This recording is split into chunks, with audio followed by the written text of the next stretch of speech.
I never expected a flute convention would change my life, but it did. After losing my ensemble and pivoting into banking during the Great Recession, I thought composing was behind me. But one idea and one trade show set everything in motion. In this video, I'll share how I went from 0 clients to building a world music career that got me commissions, sheet music sales, and performances worldwide. You will learn how creating a niche within an untapped market can reshape your career, the power of performing at a key event to establish valuable industry connections, and how to leverage performances at industry conventions to significantly boost visibility and career opportunities. If you're over 50 and ready to restart your composing career, this is your roadmap.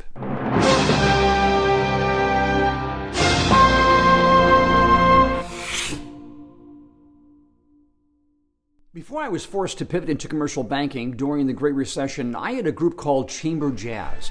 It was a unique ensemble of 7 musicians with a fixed instrumentation.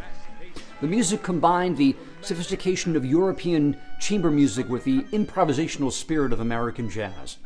And this fusion allowed me to explore an enormous canvas of musical styles while legitimizing the acoustic guitar, a non-classical instrument. As chamber jazz grew, it evolved into something even more eclectic, a burlesque show featuring renowned performers like Broadway singer Alicia Irving and tango dancers. One of the standout musical styles that contributed to our library was tango, which audiences absolutely loved. But then came 1996 and the Japanese financial crisis, which brought the vibrant group to an end. And I found myself facing identity crisis, unsure of where to go next.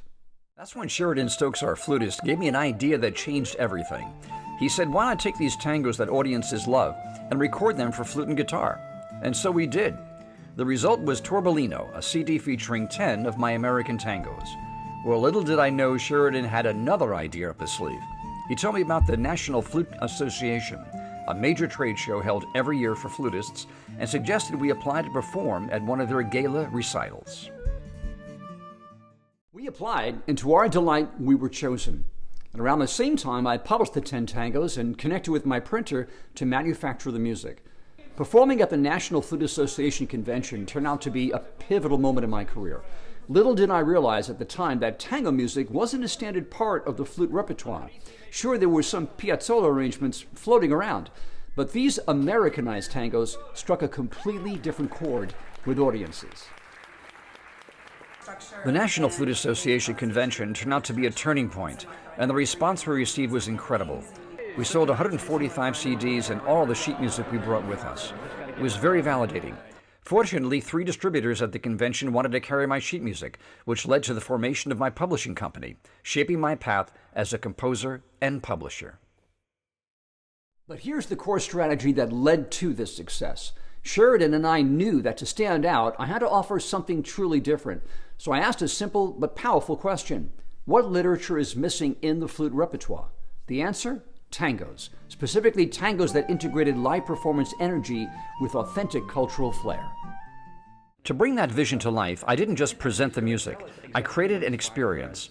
I brought tango dancers to the convention, who personally invited attendees right from the expo floor. This interactive theatrical approach sparked curiosity and excitement, and it worked. 2,200 flutists showed up to our concert. Our second key differentiator, while most flute concerts rely on piano accompaniment, I featured myself on guitar, which brought a distinct warmth and rhythmic authenticity to the performance, a sound rarely heard in that setting. News spread, and I quickly became known as that tango guy, which opened doors to commissions for arrangements of the tangos across all sorts of instrumental combinations. In fact, my La Milonga was recently arranged for a Latin big band.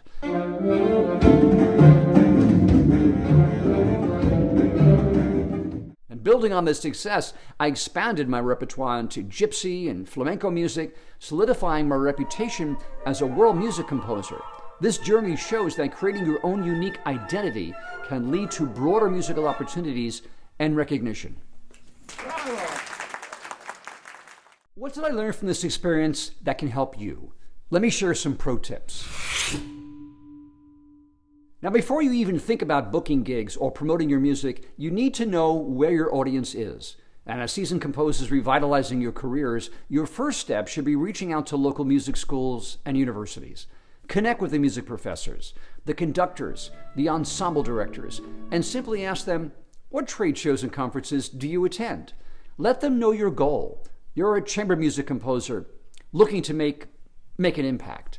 And then concisely share your value propositions, whether you're a classical, contemporary classical composer, or perhaps a film and media composer, a wind ensemble, concert band composer, a choral composer, an electronic composer, or perhaps a jazz composer, or a world music composer, an experimentalist, an avant-garde composer, a minimalist, a post-minimalist composer, a tonal, a neo-romantic composer. But by talking with music professors and asking them what style of music that they'd like to see performed at trade shows that might fit into your experience and passion, that also adheres to your distinctive style and brand, well, this could accelerate the percentage of success. After all, you're masterminding how you visualize yourself as a composer in the marketplace, especially if you perform your own music as the composer. You can become more efficient by at least 40%. You know your brand. Now it's time to review the website. I'll use the National Flute Association website as my example. Now, this process is generally the same for all trade shows, conventions, or events. So we'll start here to understand the scope, theme, and highlights of the convention. You want to look for featured performers or composers aligned with convention themes. For example, innovation, tradition, diversity. This is crucial. Programming committees and musicians are more likely to select your music if it directly supports the convention's annual theme. So tailoring your submission to fit that narrative significantly increases your chances of being programmed. Now scan the convention schedule or do a quick online search of performer bios. If you spot local university professors or familiar performers, reach out before the event. Building relationships in advance, especially with educators, can lead to future performances, collaborations, or even guest composer opportunities. Pay attention to repertoire choices. Do they perform living composers? Ensemble configuration. Their musical language. Does it match your aesthetic? Take notes. This step is about recognizing artistic alignment. Focus your energy on connecting with those individuals and groups who are most likely to be interested in your specific style. You'll use this for networking, both at the event and afterwards. At the convention, go to the events that match your shortlist. Be present. Introduce yourself after performances. A great trick that everyone forgets is taking a photo when you meet someone at their booth. After the show, when you email them, attach that photo as a visual reminder of your conversation. You'll be surprised how often you get a response deepening the relationship and keeping you top of your mind.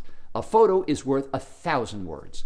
Suggested intro line? Hi, I'm a composer. Your performance was phenomenal, and I write music that I think would speak beautifully to your style. Could I send you a piece sometime? Within a week, email a direct message with a specific compliment, or a link to a performance or score, or a kind, non-pushy note suggesting a future collaboration.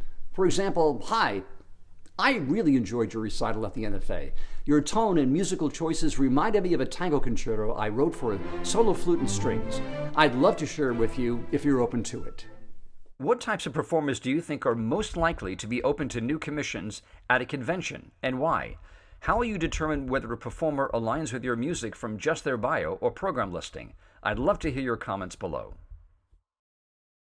You've seen how a single performance at a flute convention opened the door to a wave of career-changing opportunities.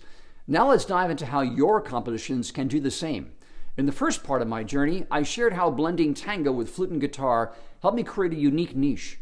But that's just the beginning. One particular composition, commissioned by a long-lost friend I reconnected with after 30 years, became the key that unlocked 39 invaluable connections with conductors around the world, transforming the course of my classical composing career. If you've enjoyed this video, don't forget to hit the like button, subscribe, and ring the bell icon so you never miss an update. Your support means the world. And in the next video, I'll take you inside an Italian conducting competition that reshaped my path and opened the door to a world of orchestral opportunity. I'm so glad you're here. This is more than a career. It's your composing comeback.